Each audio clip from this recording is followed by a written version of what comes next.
राज्य कर्मचारी का दर्जा दिए जाने सहित 10 सूत्रीय मांगों के लिए हाल फिलहाल में ऑल आशा एवं आशा संगिनी कार्यकर्ता सेवा समिति तथा भारतीय मजदूर संघ से संबद्ध संयुक्त संगठन के बैनर तले आशा बहुओं और आशा संगिनियों ने जिला मुख्यालय पर प्रदर्शन किया। बाद में जिला अध्यक्ष संध्या सिंह के नेतृत्व में सीएम को संबोधित ज्ञापन प्रशासन को सौंपा गया। जिला अध्यक्ष ने कहा है कि राष्ट्रीय स्वास्थ्य मिशन के तहत वर्षों से स्वास्थ्य सेवाओं में महत्वपूर्ण योगदान देने के बावजूद आशा कार्यकर्ताओं को अपेक्षित सम्मान, सुविधा और आर्थिक सुरक्षा नहीं मिल रही है। उन्होंने मांग करते हुए कहा है कि प्रदेश की सभी आशा और आशा संगिनियों को राज्य कर्मचारी का दर्जा दिया जाए। उनके लिए निश्चित एवं सम्मानजनक मासिक मानदेय निर्धारित कर उनका समयबद्ध भुगतान सुनिश्चित किया जाए, क्योंकि लगातार देखने को मिलता है कि अक्सर उत्तर प्रदेश की जो आशा बहुएं हैं उनके मानदेय में तमाम तरह की समस्याएं उत्पन्न होती हैं। कभी समय से मानदेय नहीं आता है तो कभी देखने को मिलता है कि उसमें भी तमाम तरह की त्रुटियां होती हैं। साथ ही सभी लंबित एवं बकाया भुगतान तत्काल जारी करने,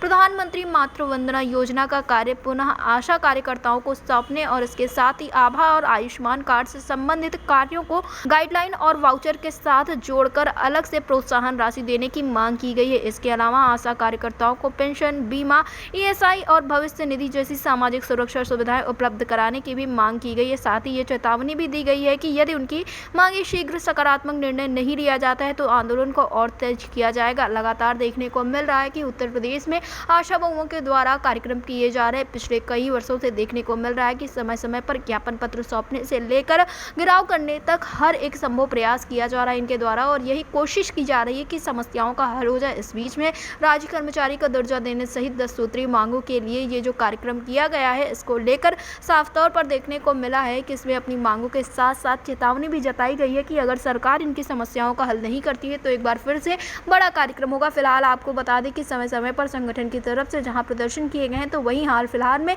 आने वाले वक्त में एक प्रदर्शन की और बड़ी तैयारी की जा रही है। उत्तर प्रदेश में जितने भी आशा बहुओं के संगठन है, हर संगठन के द्वारा ज्ञापन पत्र सौंपने के कार्य किए गए थे और अलग अलग तरीके से अपनी मांगों को सरकार के सामने रखा गया था। लेकिन इन सभी चीजों में जो चीजें सबसे ज्यादा सामान्य थी वो थी इनकी दो मांगे। एक तो इनका भुगतान समय से किया जाए और दूसरा इसके साथ इन्हें राज्य कर्मचारी का दर्जा दिया जाए। इन दो मांगों के साथ साथ अलग अलग संगठनों की अलग अलग मांगे रही हैं, लेकिन आशा बहुओं का साफ तौर पे यही कहना है कि सबसे पहले इनके मानदेय और इन्हें राज्य कर्मचारी के दर्जे दिए जाने को लेकर सरकार के द्वारा कोई बड़ा कदम उठाया जाए। उत्तर प्रदेश सरकार के द्वारा जहां लगातार मातृशक्ति और नारी वंदन की बात होती है तो वहीं पर ये महिलाएं जो धरातल पर काम कर रही हैं, जो स्वास्थ्य विभाग की सबसे मजबूत रीढ़ की हड्डी है, इनके लिए ही सरकार के द्वारा कोई कदम नहीं उठाया जा रहा। उम्मीद के साथ ये आशा बहुएं धरातल पर उतरी है कि शायद इस बार इनकी समस्याओं का हल हो जाए और यदि सरकार इस बार इनकी समस्याओं का हल करती है तो इससे सरकार का भी फायदा ही होगा, क्योंकि 2027 का चुनाव करीब है और तमाम 12 समूहों के द्वारा कह दिया गया है कि जब तक इनकी मांगे पूरी नहीं होंगी तब तक ये संघर्ष करेंगे और यदि